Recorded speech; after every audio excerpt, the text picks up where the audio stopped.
In today's video, I'm going to show you how to connect your Zoom call to Facebook or YouTube. Coming right up.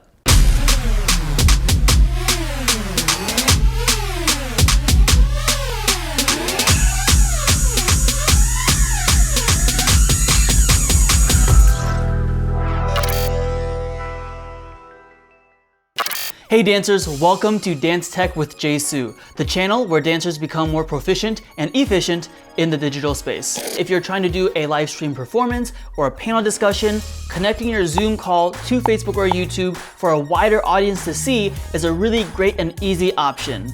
Plus, nowadays, basically everyone knows how to use Zoom. The biggest downside, I would say, is the lack of polish. You can't do video overlays, banners, graphics, all of that stuff. There are ways to get around that using other encoders, but we're gonna keep it simple today and just go from Zoom directly to Facebook or YouTube. If you're interested in seeing what a Zoom performance could look like, I performed with Orange Grove Dance for National Water Dance Day 2020, and it was all through Zoom, and I'll put a link to that in the description below. You'll notice we do have a nice graphic in the beginning before the dance starts, and that was done through Vimeo. Now, a quick plug, if you have fewer than 10 people, I would really recommend taking a look at StreamYard. I just made a video about it and I'll link it up in the cards above. And full disclaimer, I do have an affiliate link, but it's free to try. So if you want to, check it out below. It's really easy to use. You can stream to Facebook and YouTube at the same time, and you get all the video overlays, graphics, banners to make it look really clean and polished. But if you don't have time to create those graphics or overlays and you just want something quick and easy to connect to, Zoom is a great option. All right, and with that, let's get into it. The first thing you're going to need to do to enable live streaming is log into your Zoom account online and then go to Settings and then click to Advanced Settings. And then if you scroll down to the bottom, you'll see this Allow Live Streaming Meetings. So you'll want to enable that and then select whichever ones you want. The only one I would say to really make sure you click is this one. Even for Facebook and YouTube, I always use this option. Once you've enabled this, go ahead and start your meeting.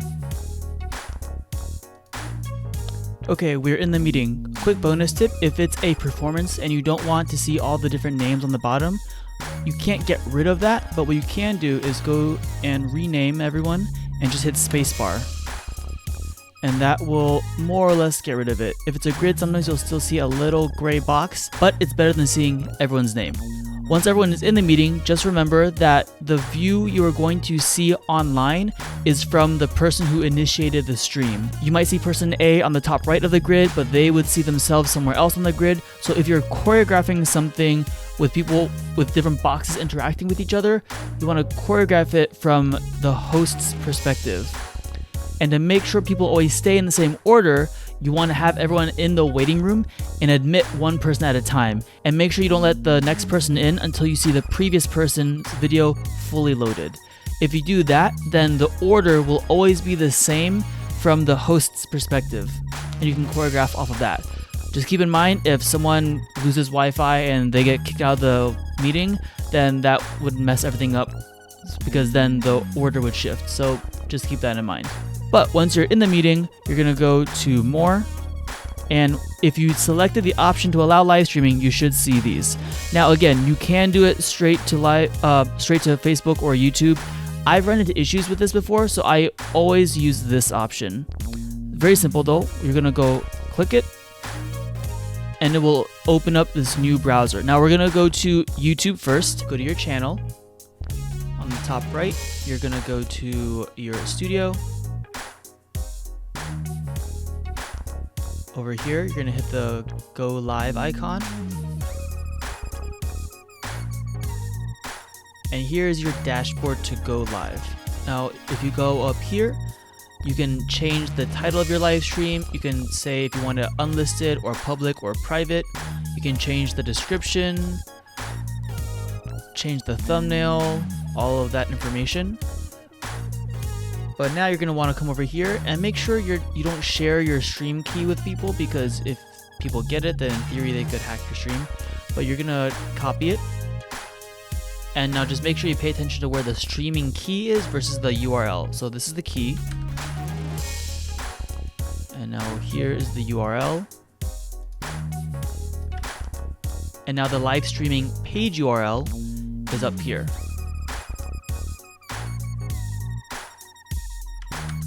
Now, the minute we hit this for YouTube, it's gonna go live. So let's just double check that we have everything, right? So I would go make sure that in your Zoom room that everyone is ready to go. However you're gonna start it, give everyone a heads up. And now we're gonna go live. And now this takes a moment sometimes, so I'm gonna just close this. But now you'll see here, it says live.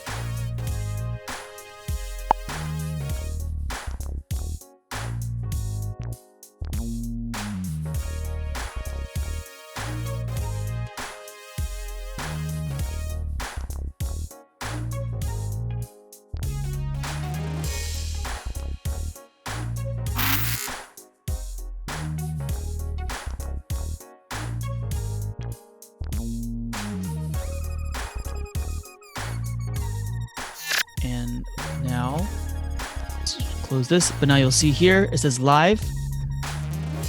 I'm gonna mute that. But now we're live. And you can see here, it says Zoom on the bottom. Unfortunately, you can't easily get rid of that. If you want to, I'll put some links, but basically you need a vanity URL, and to get that, there's some things you have to go through. So you can look at that. I don't know if it's worth it. But we are on Zoom. And it's just me, so you're not going to see the grid, but yeah, that is all you need to do to go live. During it, you can always come back here, and you can monitor it over here as well, and you can keep an eye on the analytics and your stream health, so you can see how many people are tuning in. You can see all the chats here, so you can run and everything from here. And once it's done, you can either go up here and hit stop live stream, or just end the meeting. If I hit stop live stream, you'll see the icon goes away. And over here, give it a moment. You'll see it stopped, and it will end shortly unless you restart. And so you'll see it's over here, it paused, and the stream will end in a few minutes.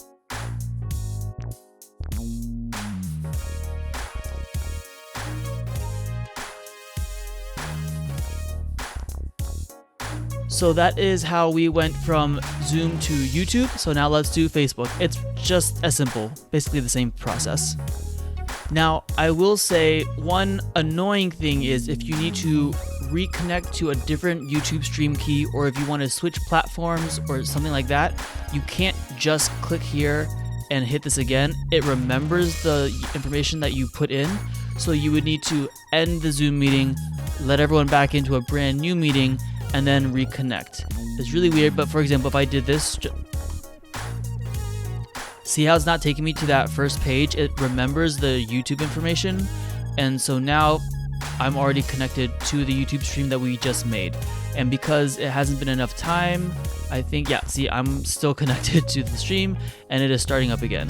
So the good news is, if something went wrong and you just need to kind of reconnect, it's easy to do. But if you need to disconnect completely and start a brand new stream because this one you got booted for some reason, or if you're like, oh shoot, we need to go to Facebook instead, then there's an issue. So I'm gonna end this meeting and I'm gonna start a new one. Okay, we are in a new meeting. So now same thing, we're gonna go down here, click live custom live streaming key. Okay, we're in a new meeting, so same thing as before. We're gonna go down here, live on custom live streaming service. Also just note, this is what you would use if you had another platform like Vimeo or something else. As long as you have an RTMP streaming key and URL, you're good to go. So now on Facebook, you're gonna go to your page, and this should work on your personal profile as well. You're gonna go live, and it's gonna take you to this live producer. So here you have the URL. You're gonna say you wanna use the stream key, so here is your server URL. And the stream key. Again, keep this private.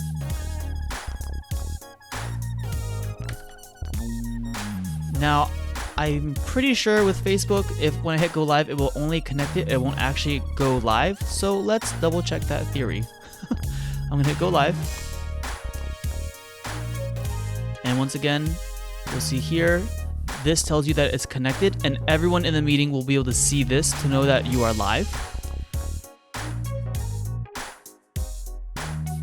I'm gonna go back to live producer. Let's see, if I come here.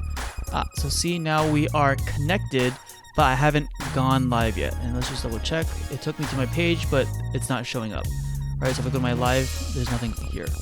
So unlike YouTube where you go live right away, on Facebook, you have to actually hit go live. So on Facebook, this just tells me that I am connected. Now here I can do a title for the live video. I can put a description. So let's say,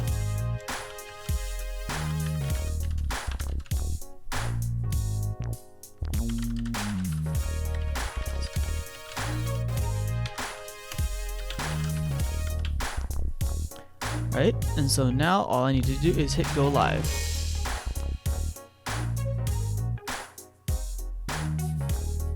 It'll take a moment. And now we are live. You can see up here, there's a live icon. It's counting up, and I can end it down here. And as comments come in, you should see it pop up over here. I can play it so I can monitor myself. It's muted. And let's double check here. I'm gonna refresh this page. And now you see we're live, happening now. Ooh la la. All right, so hi everyone, if you're watching this on Facebook, I am recording this demonstration because I'm about to upload a video showing you how to connect your Zoom call to Facebook and YouTube. So check it out on my YouTube channel, and I'm gonna keep talking through the rest of this demo.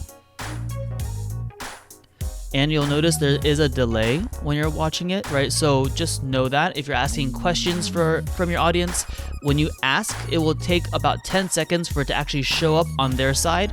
And then it takes, 5 to 10 seconds for them to write a response. So don't be surprised when you don't get a response right away when you ask for feedback, when you ask your audience a question. It's not that they're not responsive, it's just that there's a delay. Going back to our live producer now, it's going really well. And now I'm gonna end the live video.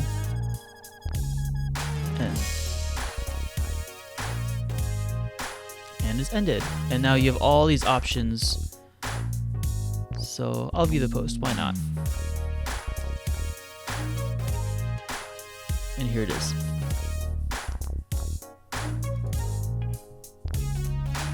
And you'll see that we ended the connection, so up here it doesn't say we're connected anymore. But that's it. Again, it's not the best, I think, if you're really going for a polished performance look, because you have that giant zoom watermark and it's annoying to get rid of. And there are lots of other great options, like even something like OBS, which is still free. It's a little bit more techy than something like StreamYard, for example. You have to know a little bit more about the tech side of things, but that gets rid of the zoom watermark because you can crop it a certain way to get rid of it. And then StreamYard is also very easy to do, but you do need to pay for it if you want to get rid of their logo. So there are other options, but if you don't care about that watermark, if you're just trying to get all your kids online so everyone can tune in to see, because you don't want grandparents logging into the Zoom meeting and potentially popping up during the video feed, things like that, this is a really great, easy option to do it.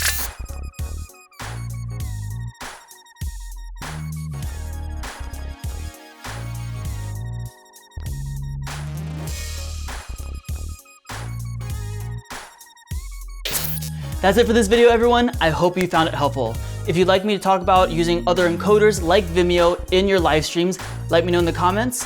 Otherwise, make sure you like this video, hit the subscribe button so you know when new videos come out, and I'll see you next time. 5, 6, 7, 8.